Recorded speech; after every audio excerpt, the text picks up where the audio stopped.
So I'd like to welcome everybody to Indie Views, where we interview some of Edmonton and Alberta's upcoming talents. So today I have Aurora Lenihan with me. Hello. How you doing? I'm good. Happy to be here. I'm happy you're here. I'm very happy you're here. It took a little bit of doing, but finally we're together. Yes, and I like it. It's nice. So tell me a little bit about yourself. Well, I'm, as you said, from Alberta. I'm a singer-songwriter. I have been doing it long time, and I'm just kind of getting into a place where things are starting to pick up. I'm getting a lot more shows, and I'm playing a lot more, and I'm learning new stuff, and I'm just really happy to get myself out there. Do you play in a band, or are you just singer, songwriter? Okay, so in this general area, if you don't put yourself in a flexible position, you don't work. So for me, I work in a couple of duos. I worked in a trio. There's a couple of bands that I step in for harmony singing and sometimes rhythm guitar, but mostly I'm a vocalist for hire. Top of, like, that's my top job when I'm working with other bands or things like that. But then I do a lot of solo work, and that's my babies, my songs that I can do by myself. And sometimes I'll bring in a vocalist, but usually it's who will have me, whenever they'll have me, I'm there. How do you classify yourself in the indie world? I follow a lot of paths other people have. You know, you start off and you have a few songs and you want to get out and play them, and you meet some people, and then that leads you to other places where people are playing music, and it just snowballs from there, you know, if you're open to it. I mean, I started with open stages. That's where I started playing in front of people by myself. And in this area, there's so much talent. You can go anywhere, anytime, to just a cold open stage and be thoroughly entertained, because there's so many independent artists that are so talented that are just playing all over the place. And that's sort of where I fit in. I just, you know, follow the crowd, and if you get a paid show, great, you know. Yeah. When you're independent, though, you work as much as you can to make connections.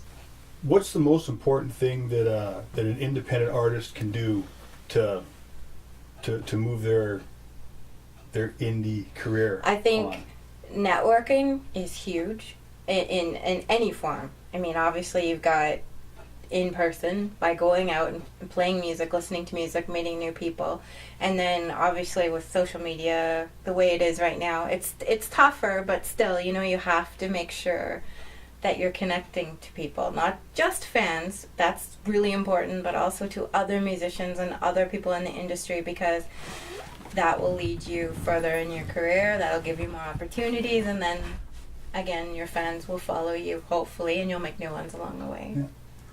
I'm out there, I'm surfing the internet, and I saw Aurora playing somewhere, and now I want to go find her. So how do I find you? For me right now, Facebook, and that's my major way to connect to people. And, you know, you've mentioned this off camera, but, you know, websites, I'm gonna get myself a website for sure. I think it's a balance, because you have to get yourself out there, and for me, I think right now a lot of people are using Facebook, they're using Twitter, they're using Instagram, you know, those are really good tools. But for me, you know, Aurora Lenihan on Facebook, Aurora Lenihan Music, that's what I've been using. And they'll track you down? Mm-hmm. So how do you spell that? Because yeah, because, I know. Because right? I won't be able to spell it right, and I'll be searching forever. And I've heard you. Yes. And I know that the people out there want to see you. Yes. So it's Aurora, Aurora, and Lenihan, Lenihan, and that's, I mean, it's the best way to get me is just type it in, and that's also too with the way that social media is working.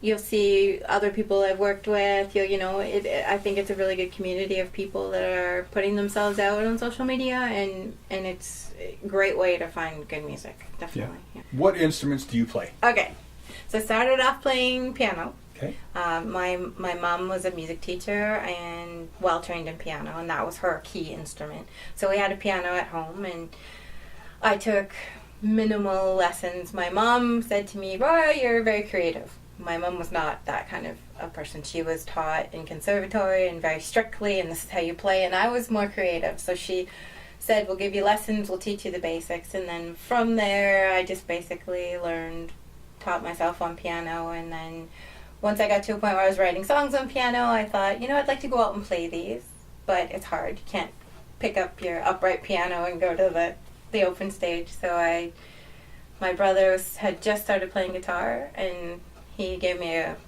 his old guitar and a chord book and said, have at her. So that's how I started playing guitar, just to be more portable. Yeah. And I mean, those are my two major instruments. And I mean, obviously vocals. I'm a vocalist too. I've always been, I think I've been singing my whole life, just nonstop. Yeah. I love to sing, and if I can combine those things, I'm really happy. I dabble in other instruments too, but mostly those are mine. So do you use both those instruments when you're writing, or do you have a main instrument you write with? That is a great question. Most people don't ask that. I started off writing only on keyboard because that was my comfort zone. Yeah. And then once I got more comfortable with guitar, I was writing both. So I was writing piano songs on one instrument, guitar songs on another instrument, and that I kept them separate for a long time. But just in the last probably year, I think my musical comfort level has increased, and I've been able to switch back and forth a lot easier. Do you have an album out? I have an album. It was recorded in 2002, so it's past being old now. Not that there's anything wrong with that, but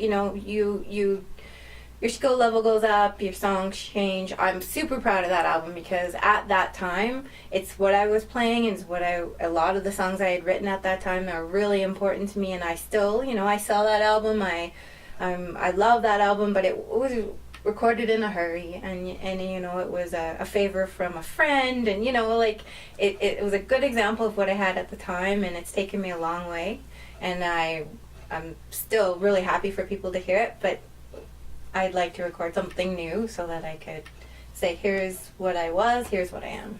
So if people want to hear that original album, right now they have to talk to me in person. Okay. I don't have it up anywhere. It's just been one of those things where I wanted to do something new, and I'd like to be able to do it all together if I could, but it's always available. Like, I would never say no. So that's where that Facebook stuff comes yes. in really important. Yeah, contact me through Facebook, and I can get you anything you want. Absolutely, and all my shows are up there too. And I think, my live performance is me. It's me being the most true version of myself, the most comfortable I can be. I say to everybody, everybody says, how can you get up on stage? It's so scary. And I think that is where I'm most comfortable. Once I'm up there and I'm singing and playing, that's where I'm supposed to be. It's like breathing. When I'm not, I'm always like a little not quite myself. And people, oh, you're so quiet.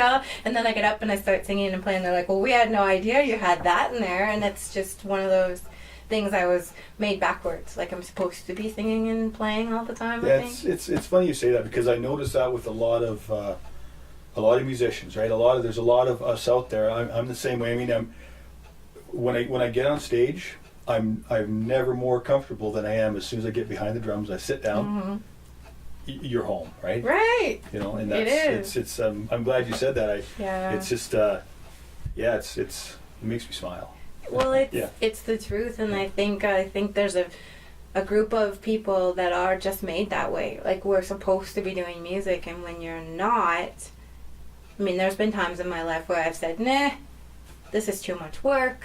There's politics, and you have to kiss people's butts, and I'm just not good at that. I'm not good at the promotion part, and then it always comes back to, I have to get out and perform. However I do it. I do a lot of farmers markets and open markets, things like that, where you're just cold playing for people, because you get a true sense of how people are reacting to you. Like, they can be completely ignoring you, you're not even there, and then all of a sudden you can see it. You can see, like, someone hears you and they look at you and their eyes light up, and it's like, yes, you can hear me, I'm affecting you in a positive way, even if it's for a couple of seconds, like, that's, if I don't do that, then I'm just not a happy camper. Yeah.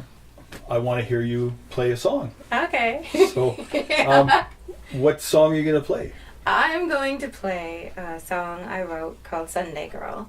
And basically it's just about how people like to have you around when they want you, but when they don't, you become irrelevant. And I called it Sunday Girl because that was the day I always played lots of open stages, and you're super popular and everybody wants to talk to you, and then the next day it's like, oh, everybody's back to work and nobody cares anymore. Okay. So I will play that for you. All right. Let's fire that up. Mm-hmm. Maybe.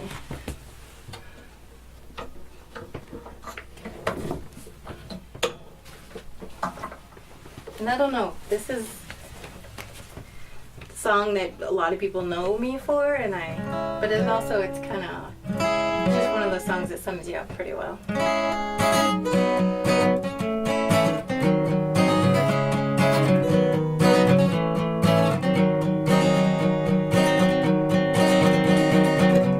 I kiss you on the cheek and brow, but I don't belong here now.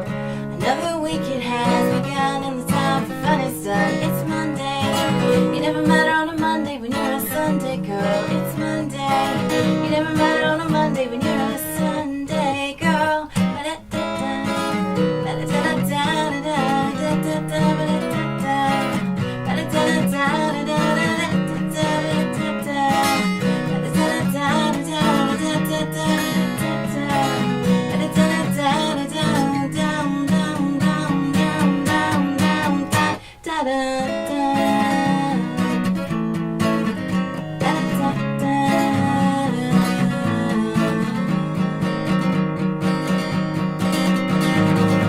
I took my coat and my guitar and I put it in my car.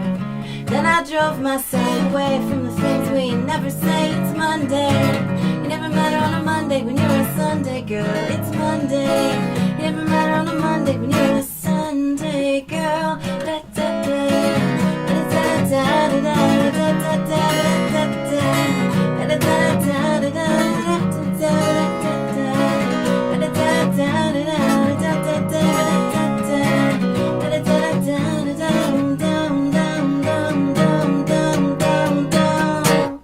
Well, maybe you're just playing cool, and maybe you enjoy your little world, and maybe what you say is true, or maybe you're just falling for your Sunday girl.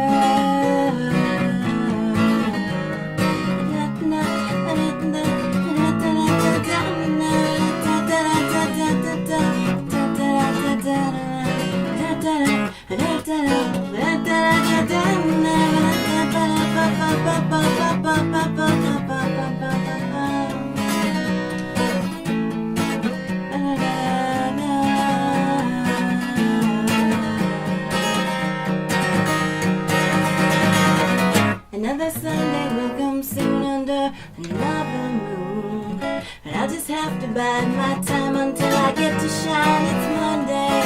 You never met her on a Monday when you're a Sunday girl. It's Monday. You never met her on a Monday when you're a Sunday girl. It's Monday. You never met her on a Monday when you're a Sunday girl. It's Monday. You never met her on a Monday when you're a Sunday girl.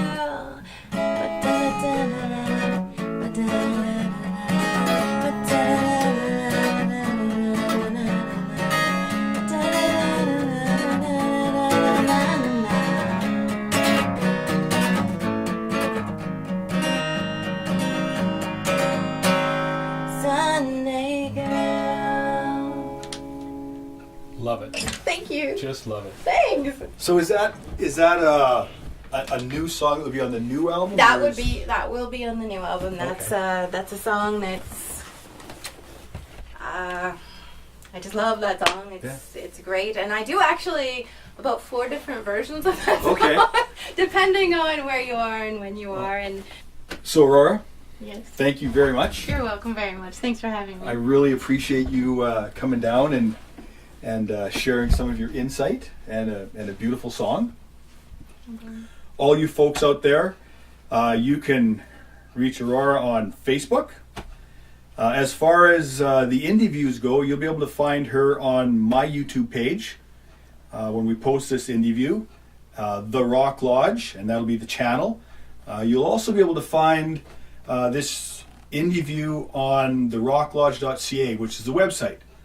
So please, check it out. The music is fantastic, and you'll be listening to a great talent. So remember, indie views always, and thank you very much. See you guys later. But it sure feels like something to me. You won't own it, you won't buy it, you'll deny it. But you want to sample endlessly for free. But I'm not the kind of girl who's for free.